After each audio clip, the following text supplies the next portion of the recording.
తాకట్లో ఉన్న మీ బంగారాన్ని విడిపించి ఆ రోజు ఆన్లైన్ రేటుకి కొంటాం. Sharma gold company. నమస్కారం, సుమన్ టీవీకి స్వాగతం. నేను మానస. ఈ రోజు మనతో పాటు ఉన్నారు జ్యోతిష్య రత్న, జ్యోతిష్య చక్ర వైభవ నిపుణ డాక్టర్ రాళ్లపల్లి రవికుమార్ గారు. వారితో మాట్లాడదాం. జూన్ నెల మాసానికి సంబంధించిన మాస ఫలితాల గురించి తెలుసుకుందాం. గురుగారు నమస్కారం అండి. నమస్కారం. గురుగారు, ముందుగా ఈ జూన్ మాసంలో ద్వాదశ రాశులకి సంబంధించి అంటే నవగ్రహాలు ద్వాదశ రాశుల్లో ఏ ఏ స్థానాల్లో ఉన్నాయో ముందుగా వివరించండి. తప్పకుండా. శరదిందు సమాకారే పరబ్రహ్మ స్వరూపిణి వాసరాపీఠ నిలయే సరస్వతి నమస్తుతే. సుమన్ టీవీ ప్రేక్షకులకి నమస్కారం. ఈ మాసం అంటే జూన్ నెల. జూన్ నెలలో నవగ్రహాలు ఎక్కడ ఉన్నాయో తెలుసుకున్నాయి. ఎందుకంటే ప్రతిసారి మనం మాస ఫలితాలు చెప్పుకున్నప్పుడు ముందుగా ఏ గ్రహం ఏ రాశిలో ఉన్నాయో తెలుసుకుంటే సంచారం గురించి తప్పకుండా తెలుసుకోవాలండి. ముందుగా వచ్చేసి సూర్యుడు అంటే రవి. అంటే ప్రతి నెల కూడా 15వ తారీఖు నుంచి ఒక రాశి నుంచి ఇంకో రాశిలోకి మారుతారు. సో మనకి జూన్ 15 నుంచి వేసుకుంటే కనుక జూన్ 14 తారీఖు దాకా వృషభ రాశిలో ఉంటారు. జూన్ 15 నుంచి మిథున రాశిలోకి వస్తారు. సో జూన్ 15 నుంచి చూపించగా జూలై 14 దాకా రవి మనకి మిథున రాశిలోనే ఉంటారు. అలాగే బుధుడు వచ్చేసి మనకి మిథున రాశిలో స్వస్థానంలో ఉంటారు. అలాగే మనకి శని వచ్చేసి ప్రస్తుతం మీన రాశిలోకి ప్రవేశించారు. అలాగే గురువు కూడా మనకి మిథున రాశిలోకి ప్రవేశించారు. మిథున రాశిలో ఉంటారు ఈ సంవత్సర కాలం అంతా. శని కూడా సంవత్సర కాలం అంతా మీన రాశిలో ఉంటారు. అలాగే రాహు వచ్చేసి మనకి కుంభరాశిలో ఉంటారు. అలాగే మనకి కేతు వచ్చేసి మనకి సింహరాశిలో ఉంటారు. అలాగే కేతుతో పాటు కుజుడు కూడా అక్కడే సింహరాశిలో ఉంటారు. ఇది కాకుండా ముఖ్యంగా శుక్రుడు వచ్చేసి మనకి మేషరాశిలో ఉంటారు. ఈ కాంబినేషన్ అంతా మనకి ఈ నెలల్లో ఇలా ఉంటుంది. ఇప్పుడు ముఖ్యంగా అంటే 5/6/2025 నుంచి కుజుడు నీచత్వం వెళ్ళిపోయి మనకి సింహరాశిలోకి ప్రవేశిస్తున్నాడు.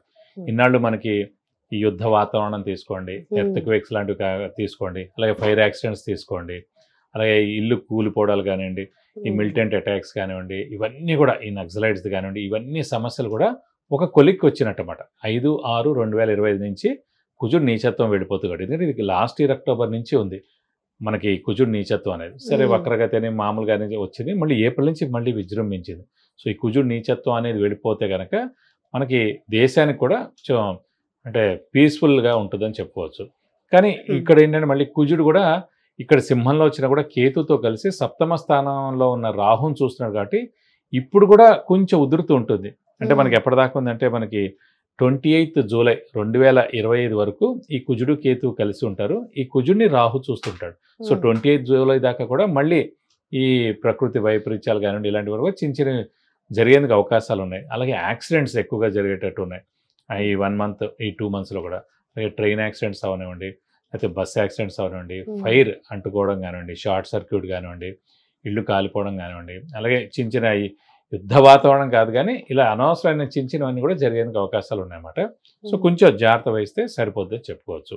అలాగే మనం ఇప్పుడు ఎక్కువగా మన రాశి ఫలాల్లో వివాహం గురించి వాటి గురించి చెప్పుకుంటాం. ఎందుకంటే వివాహం మెయిన్ ఏంటంటే ఈ మూఢం అవి ఉన్నప్పుడు చేయకూడదు. అంటే ఏదైనా ఎన్ని శుభకార్యం అంటే ఈ ఇంటి గృహప్రవేశం కానివ్వండి, శంకుస్థాపన కానివ్వండి, అలాగే వివాహం కానివ్వండి, అలాగే ఎంగేజ్మెంట్ కానివ్వండి, ఏదైనా ఎన్ని మేజర్ శుభకార్యాలు ఏవైనా సరే మూఢంలో చేయకూడదు.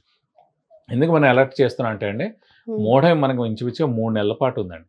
ఫస్ట్ వచ్చేసి ఇప్పుడు 10th జూన్ నుంచి 8th జూలై దాకా మూఢం ఉంది. సో ఈ టైంలో మనం ఏమి అంటే కనీసం పెళ్లి చూపులు కూడా చూడడానికి వీలేదన్నమాట. సో అందుగురించి ఇది మనం వేస్ట్ చేయకూడదు టైం. ఈ ఏడాది గురుబలం బాగా ఉన్న వాళ్ళందరూ కూడా త్వరగా మనం ఫిక్స్ చేసుకుంటే మంచిది. అలాగే మళ్ళీ నవంబర్ 30 నుంచి 13th ఫిబ్రవరి 2026 దాకా అంటే అదొక 75 రోజులు. ఈ 10th జూన్ నుంచి 8th జూలై దాకా తీసుకుంటే 30 రోజులు. చూసి ఓవరాల్గా మనకి 100 రోజులు 105 రోజుల దాకా మూఢమే ఉంటుంది ఈ సంవత్సరం అంతా. కాబట్టి గురుబలం బాగా ఉన్న వాళ్ళ మటుకు గట్టి ప్రయత్నం, మానవ ప్రయత్నం, స్పీడ్గా స్మార్ట్ వర్క్ చేసి ఏదైనా చేసి ఫాస్ట్గా పెళ్లి కుదుర్చుకోవడం అనేది చేసుకుంటే చాలా మంచిది. గురుగారు, కుంభరాశి వాళ్ళ రాశి ఫలితాలు తెలియచేయండి, ముఖ్యంగా జూన్ మాసానికి సంబంధించి. తప్పకుండా అమ్మా. కుంభరాశి అనగానే మనకి ధనిష్ట 3-4 పాదాలు, శతభిషం 1-2-3-4 పాదాలు, పూర్వభద్ర 1-2-3 పాదాలు, ఈ నక్షత్రాల సమూహంతో మనకి కుంభరాశిలోకి వస్తుంది. ఈ రాశి వారికి ప్రస్తుతం గురుబలం పరిపూర్ణంగా ఉంది. ఏలినాటి శని కూడా లాస్ట్ ఫేజ్కి వచ్చింది. అంటే 5 ఏళ్ళు అయిపోయింది, ఇంకా లాస్ట్ 2.5 ఇయర్స్లోకి వచ్చింది. అది మెయిన్ రాశిలోకి ప్రస్తుతం శని ఉన్నాడు. బట్ లాస్ట్ ఫేజ్కి వచ్చాడు కాబట్టి ఖచ్చితంగా కొంతమందికి ఫస్ట్ 2.5 సంవత్సరాలు హెల్ప్ చేశారనుకోండి, మిగతా 5 ఏళ్ళు హెల్ప్ చేయరు. ఫస్ట్ 2.5 సంవత్సరాలు చేయలేదనుకోండి, మధ్యలో 2.5 ఇయర్స్ చేయొచ్చు, లాస్ట్ 2.5 ఇయర్స్ చేయకపోవచ్చు. కొంతమందికి ఫస్ట్ 2.5, సెకండ్ 2.5 చేయకపోతే లాస్ట్ 2.5 చేస్తారు. అదే అన్నమాట రూల్. ఎక్కడొక్కడ ఒక 2.5 ఇయర్స్ స్పెల్లో ఖచ్చితంగా శని ఫలితాలు మంచివి ఇస్తారన్నమాట.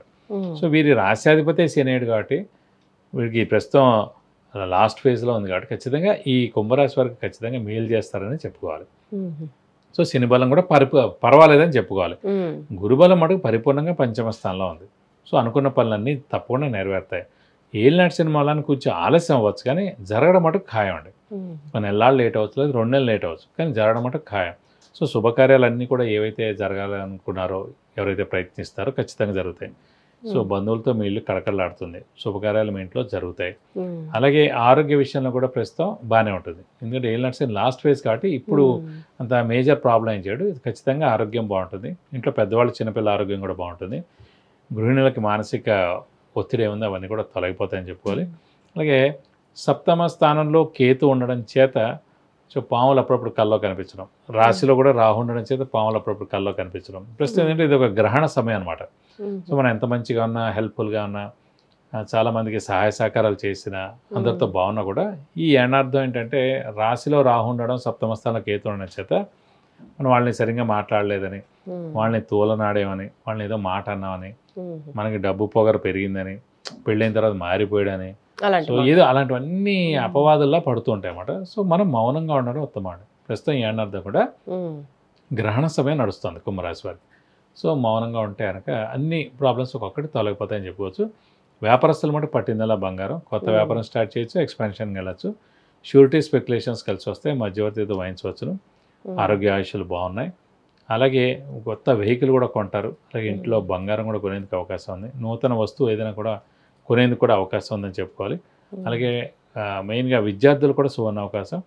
ఉన్నత చదువు, అంటే ర్యాంక్ రావడం, మంచి సీట్ సంపాదించడం యూనివర్సిటీలో కూడా జరుగుతుంది. అది ఫారెన్ అయినా కూడా అండి. ఎందుకంటే ఈ ఏలినాటి శని ఫారెన్కి వెళ్ళడానికి ఉపయోగపడుతుంది ఈ కుంభరాశి వారికి. సో ఖచ్చితంగా వీరికి అత్యద్భుతంగా ఉంటుందని చెప్పుకోవచ్చు ఈ జూన్ మాసం అంతా. అలాగే సంతాన విషయంలో ఏ విధంగా ఉంటుందంటారు? పంచమ స్థానం అనేది సంతాన స్థానం. సంతాన కారకుడే గురువు. అలాంటిది కుంభరాశి వారికి పంచమ స్థానంలోనే గురువు ఉన్నాడు. సంతాన కారకుడైన గురువు అక్కడే ఉన్నాడు కాబట్టి ఖచ్చితంగా సంతానం లేని వారికి ఖచ్చితంగా 100% ఈ సంవత్సరం సంతానం కలుగుతుందని చెప్పుకోవచ్చు.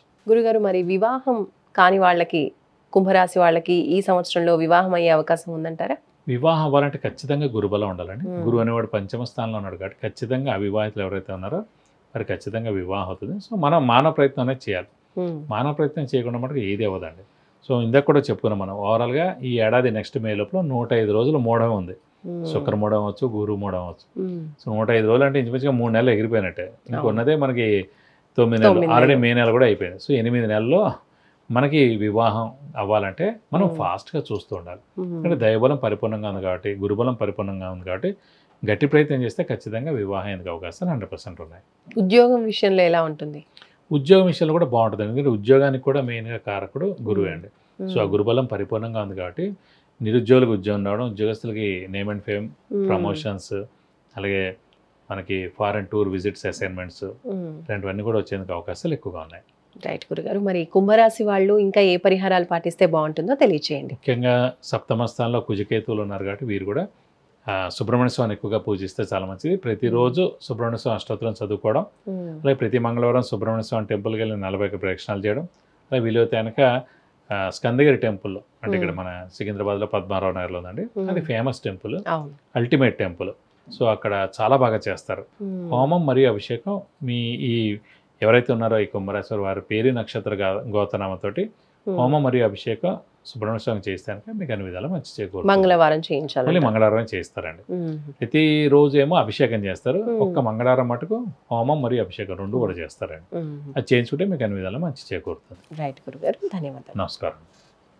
ఇదండి కుంభరాశి వాళ్ళకి సంబంధించి జూన్ మాసంలో ఉన్నటువంటి రాశి ఫలితాలు. విద్య, ఉద్యోగం, వ్యాపారం, వివాహం, సంతాన యోగం, వ్యాపారం, గృహయోగం, వాహన యోగం, ఇలాంటి ఏ విషయానికి సంబంధించి అయినా సరే మీ జాతకానికి సంబంధించిన విషయాలు మీరు పరిహారాలు కావచ్చు, ఏవైనా తెలుసుకోవాలి అనుకుంటే, పర్సనల్గా గురువు గారితో అపాయింట్మెంట్ తీసుకోవాలి అనుకుంటే స్క్రీన్ పైన కనిపించే నెంబర్స్కి కాల్ చేయొచ్చు, లేదంటే వాట్సాప్ కూడా చేయొచ్చు.